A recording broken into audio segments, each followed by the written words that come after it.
సౌదీలో రోడ్డు ప్రమాద ఘటనపై గుంటూరు తూర్పు MLA assembly minority welfare committee chairman Nazir తీవ్ర దిగ్భ్రాంతి వ్యక్తం చేశారు. ఈ సందర్భంగా ఎమ్మెల్యే నజీర్ అహ్మద్ మాట్లాడుతూ పవిత్ర హజ్ యాత్రకు కుటుంబాలతో కలిసి సంతోషంగా బయలుదేరిన వారు మార్గం మధ్యలోనే విగత జీవులుగా మారటం తనను తీవ్రంగా కలిచివేసిందని ఆవేదన వ్యక్తం చేశారు.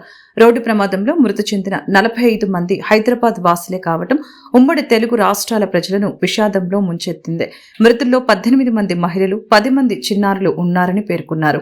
హైదరాబాద్లోని నజీరుద్దీన్ కుటుంబానికి చెందిన 18 మంది మృత్యువాత పడ్డారని, ఇది తనను కుంగదీసిందని ఆవేదన వ్యక్తం చేశారు.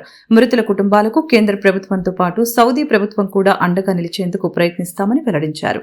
మృతి చెందిన వారి పవిత్ర ఆత్మకు శాంతి చేకూరాలని అల్లాను ప్రార్థించినట్లు తెలిపారు.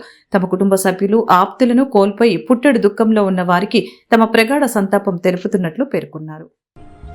సౌదీ అరేబియాలో ఉమ్రా యాత్రకు వెళ్లినటువంటి హైదరాబాద్ తెలంగాణ వాస్తవ్యులు ఈరోజు ఘోర అగ్ని ప్రమాదంలో చిక్కుకొని మరణించినటువంటి వార్త కలిసివేసింది.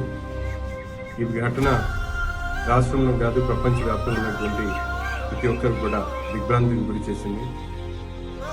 వాళ్ళ కుటుంబాలకు ప్రగాఢమైనటువంటి సానుభూతి తెలుపుతూ సౌదీ అరేబియాలోని రియాద్ కౌన్సిలేట్ కానీ అలాగే సౌదీ అరేబియా ప్రభుత్వం కానీ క్షతగాతులైనటువంటి వాళ్ళకి మంచి ట్రీట్మెంట్ ఇచ్చి, అలాగే భారతదేశ ప్రభుత్వం అలాగే తెలంగాణ ప్రభుత్వం వారి కుటుంబాలని అన్ని విధాలుగా కూడా ఆదుకోవాలని, చనిపోయినటువంటి ప్రతి ఒక్క కుటుంబానికి కూడా ప్రగాఢమైనటువంటి సానుభూతి తెలుపుతూ, అలాగే అలా చనిపోయినటువంటి ప్రతి ఒక్కరికి కూడా జన్నత్ మకాం చేయాలని చెప్పి మనస్ఫూర్తిగా ప్రార్థిస్తూ మరొకసారి చనిపోయినటువంటి క్షతగాత్రులకు, చనిపోయినటువంటి కుటుంబాలకు ప్రగాఢమైనటువంటి సానుభూతిని తెలియజేస్తారు.